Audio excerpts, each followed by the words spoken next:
پھر جب وہ ان کو اپنی رحمت کا مزہ چکھاتا ہے تو ایک فریق ان میں سے اپنے پروردگار کے ساتھ شرک کرنے لگتا ہے تاکہ جو ہم نے ان کو بخشا ہے اس کی ناشکری کریں. سو خیر، فائدے اٹھا لو، ان قریب تم کو اس کا انجام معلوم ہو جائے گا. کیا ہم نے ان پر کوئی ایسی دلیل نازل کی ہے کہ پھر وہ ان کو اللہ کے ساتھ شرک کرنا بتاتی ہے؟ اور جب ہم لوگوں کو اپنی رحمت کا مزہ چکھاتے ہیں تو وہ اس سے خوش ہو جاتی ہیں، اور اگر ان کے اعمال کے سبب جو ان کے ہاتھوں نے آگے بھیجے ہیں انہیں کوئی تکلیف پہنچے تو نا امید ہو کر رہ جاتے ہیں. کیا انہوں نے نہیں دیکھا کہ اللہ ہی جس کے لیے چاہتا ہے رزق فراخ کرتا ہے اور جس کے لیے چاہتا ہے تنگ کرتا ہے؟ بے شک اس میں ایمان لانے والوں کے لیے نشانیاں ہیں. تو اہل قرابت اور محتاجوں اور مسافروں کو ان کا حق دیتے رہو.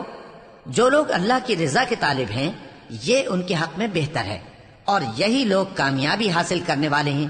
اور جو سود تم دیتے ہو کہ وہ لوگوں کے مال میں بڑھے تو اللہ کے نزدیک تو وہ بڑھتا بھی نہیں. اور جو تم زکوٰۃ دیتے ہو اللہ کی رضامندی طلب کرتے ہوئے تو وہ موجب برکت ہے، اور ایسے ہی لوگ اپنے مال کو کئی گنا کرنے والے ہیں.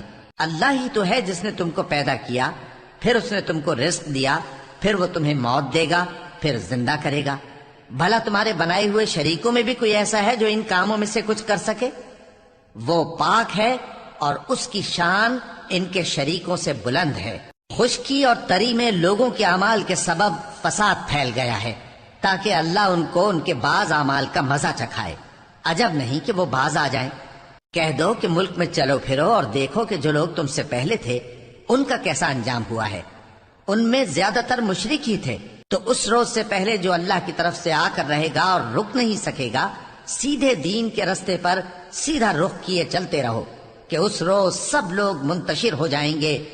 جس شخص نے کفر کیا تو اس کے کفر کا ضرر اسی کو ہے، اور جس نے نیک عمل کیے تو ایسے لوگ اپنے ہی لیے آرام گاہ درست کرتے ہیں تاکہ جو لوگ ایمان لائے اور نیک عمل کرتے رہے ان کو اللہ اپنے فضل سے بدلہ دے.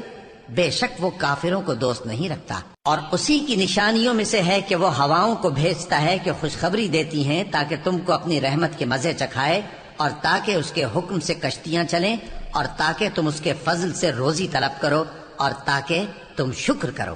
اور ہم نے تم سے پہلے بھی پیغمبر بھیجے تو وہ ان کے پاس نشانیاں لے کر آئے. سو جو لوگ نافرمانی کرتے تھے ہم نے ان سے بدلہ لے کر چھوڑا، اور مومنوں کی مدد ہم پر لازم تھی. اللہ ہی تو ہے جو ہواؤں کو بھیجتا ہے تو وہ بادل کو ابھارتی ہیں، پھر اللہ اس کو جس طرح چاہتا ہے آسمان میں پھیلا دیتا اور تہ بتہ کر دیتا ہے. پھر تم دیکھتے ہو کہ اس کے بیچ میں سے بارش کی بوندیں نکلنے لگتی ہیں. پھر جب وہ اپنے بندوں میں سے جن پر چاہتا ہے اسے برسا دیتا ہے تو اسی وقت وہ خوش ہو جاتی ہیں، جبکہ وہ اس کے برسنے سے پہلے یقیناً نا امید ہو رہے تھے. تو اے دیکھنے والے، اللہ کی رحمت کی نشانیوں کی طرف دیکھ کہ وہ کس طرح زمین کو اس کے مرنے کے بعد زندہ کرتا ہے. بے شک وہ مردوں کو زندہ کرنے والا ہے اور وہ ہر چیز پر قادر ہے.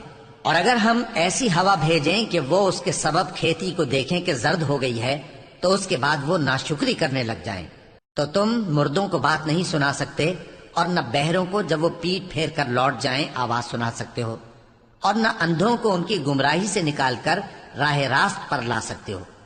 تم تو انہی لوگوں کو سنا سکتے ہو جو ہماری آیتوں پر ایمان لاتے ہیں. سو وہی فرما بردار ہیں. اللہ ہی تو ہے جس نے تم کو ابتدا میں کمزور حالت میں پیدا کیا، پھر کمزوری کے بعد طاقت عنایت کی، پھر طاقت کے بعد کمزوری اور بڑھاپا دیا.